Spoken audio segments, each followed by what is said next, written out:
The war between Israel and Hamas enters another day. We continue to watch if it will escalate. The Israeli Defense Forces said the command could come any moment for a ground incursion. Our Hernandez talked to an expert in the region for a closer look. Ryan, can this conflict be taken care of without a ground mission, without fighters on the ground?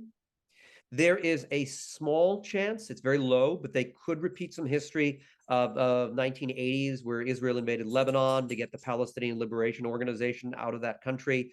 And that war ended with the PLO deciding to withdraw to Tunisia and relocate to another country, and the Israelis considered that acceptable.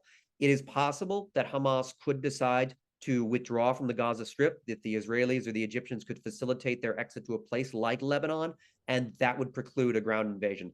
It doesn't seem very likely right now because Hamas's militant brigades have made it clear that they intend on fighting for every square inch of Gaza. And the political wing of Hamas, and there are two wings, the militant wing and the political wing doesn't seem to be in charge of what's going on there right now. They're mostly in charge of signaling. So even if you could cut a deal with the politicians in Hamas, the militants might still reject it. So that's kind of the only option in which we don't see some sort of Israeli ground incursion, is if Hamas decides to disarm and withdraw. Okay, last question before I let you go. What are you looking for in the next few days when it comes to being an expert in the situation and with the RAIN network? So we are looking for escalation between Hezbollah and Iran and Israel. And we're watching to see whether or not this hospital incident causes an escalation today. Protests on Friday could also cause an escalation.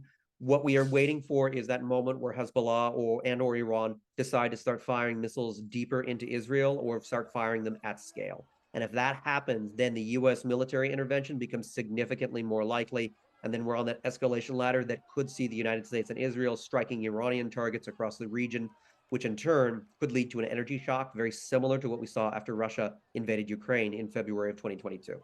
Wow. Okay. Ryan Bold, thank you so much for your expertise.